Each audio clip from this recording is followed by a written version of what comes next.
Di masa kekhalifahan Umar bin Khattab radhiyallahu anhu, Madinah selalu dikenal sebagai kota yang damai, penuh keadilan dan ketakwaan.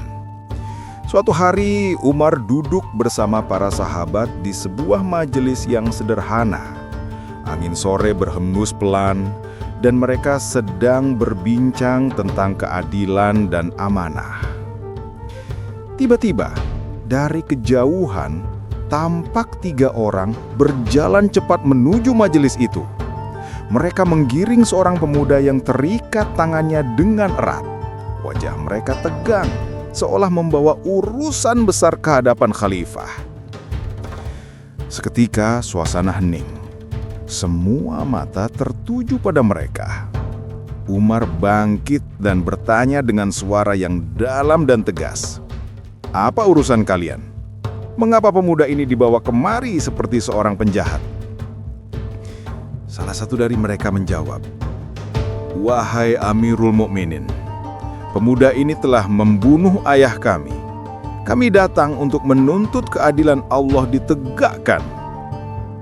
Umar menatap pemuda itu dengan tajam namun adil. "Benarkah apa yang mereka katakan?" tanya beliau.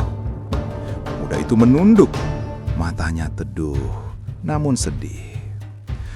"Benar wahai Amirul Mukminin, tapi izinkan aku menjelaskan bagaimana semua ini terjadi." Ia pun mulai bercerita.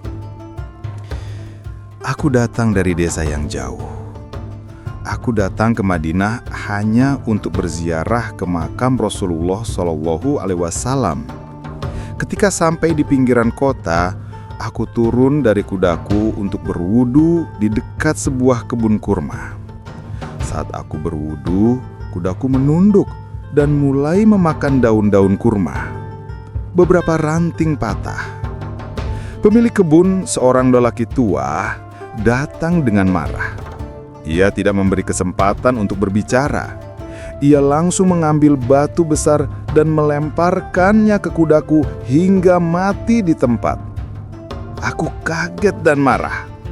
Batu itu kuambil kembali, kulemparkan ke arahnya, dan lelaki itu meninggal.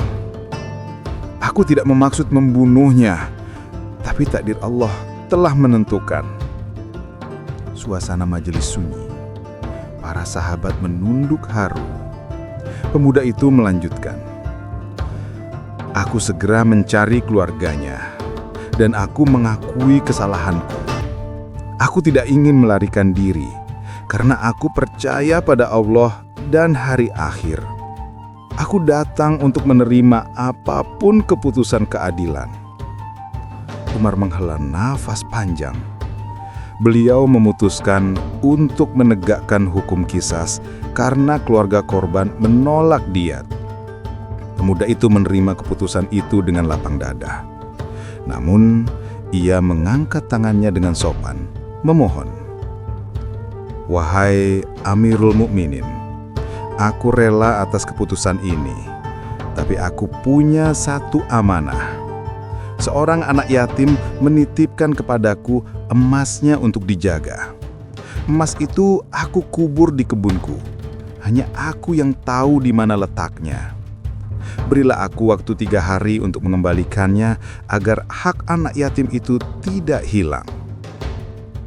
Umar menjawab, "Bagaimana aku bisa memberimu izin? Engkau telah dijatuhi hukuman mati. Bagaimana jika engkau tidak kembali?" Pemuda itu menatap lurus ke arah Umar. "Demi Allah, aku tidak akan lari. Aku sudah bisa kabur sebelumnya, tapi aku tidak melakukannya. Aku hanya ingin menepati janji dan mati dengan tenang." Umar berkata, "Baiklah, tapi kau harus punya penjamin. Jika kau tidak kembali, penjaminmu akan menggantikanmu dalam hukuman." Pemuda itu terdiam. Ia tidak mengenal siapapun di Madinah. Dengan mata penuh harap, ia memandangi wajah para sahabat. Tiba-tiba, ia menunjuk seseorang. "Itu Abu Dzar Al-Ghifari. Maukah engkau menjadi penjaminku?"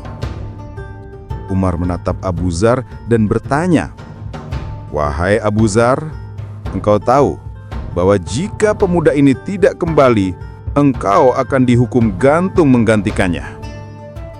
Abu Dzar menjawab dengan lembut, "Aku percaya padanya, wahai Amirul Mukminin. Aku bersedia menjadi penjaminnya." Umar mengangguk. "Baiklah, engkau bebas 3 hari. Kembalilah pada hari ketiga sebelum matahari terbenam." Hari pertama berlalu, lalu hari kedua. Namun pemuda itu belum juga kembali. Ketegangan mulai menyelimuti Madinah. Anak-anak korban datang dan menatap Abu Dzar dengan marah. "Pemuda itu telah menipu kita. Kau akan menggantikannya, Abu Dzar." Abu Dzar hanya menjawab, "Belum waktunya habis. Jika ia tidak kembali sebelum matahari terbenam, aku siap menepati janjiku." Menjelang sore hari ketiga, langit Madinah mulai memerah. Semua orang berkumpul di masjid. Suasana hening dan mencekam. Tidak ada tanda-tanda pemuda itu. Wajah Umar terlihat muram. Para sahabat berdoa diam-diam agar keajaiban terjadi. Tiba-tiba, dari arah gerbang kota, tampak seorang pemuda berlari dengan sisa tenaga. Nafasnya terengah, tubuhnya berdebu dan lelah. Ia jatuh berlutut di hadapan Umar dan berkata, "Maafkan aku, wahai Amirul Mukminin. Perjalananku jauh, panas menyengat, dan aku hanya berjalan kaki karena kudaku telah mati. Aku takut tak sempat tiba sebelum waktunya, tapi aku tidak ingin mengingkari janji. Aku datang, sebagaimana aku berjanji." Air mata menetes dari mata banyak sahabat. Umar menatapnya dengan kagum. "Wahai pemuda, mengapa kau kembali? Padahal kau bisa saja pergi dan selamat." Pemuda itu menjawab dengan tenang, "Wahai Amirul Mukminin, seorang mukmin menepati janjinya. Kematian tak bisa dihindari. Aku tidak ingin umat ini berkata, 'Sudah tak ada lagi orang beriman yang menepati janji.' Karena itu, aku datang."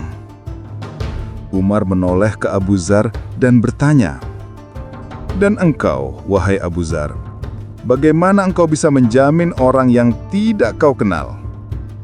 Abu Dzar tersenyum, "Wahai Amirul Mukminin, aku tidak ingin umat ini berkata, 'Sudah tak ada lagi kebaikan di antara muslimin.' Maka aku percaya padanya dan aku menepati amanahku." Kata-kata itu membuat semua orang tersentuh. Anak-anak korban menatap pemuda itu lama, lalu menangis.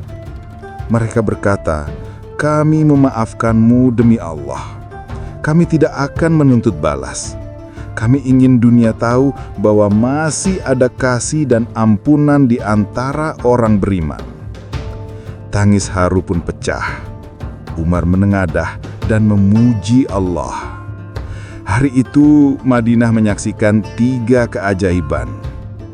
Kejujuran seorang pemuda, keberanian seorang sahabat, dan ampunan dari anak-anak korban.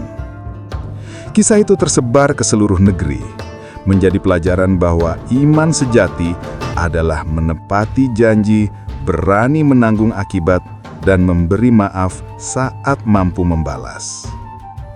Allah berfirman, "Bukanlah menghadapkan wajahmu ke timur atau barat yang menjadi kebajikan. Tetapi kebajikan ialah beriman kepada Allah, hari akhir, malaikat, kitab, dan para nabi, serta menunaikan janji ketika berjanji dan bersabar dalam kesulitan, penderitaan, dan peperangan. Mereka itulah orang-orang yang benar dan bertakwa." Quran Surat Al-Baqarah ayat 177.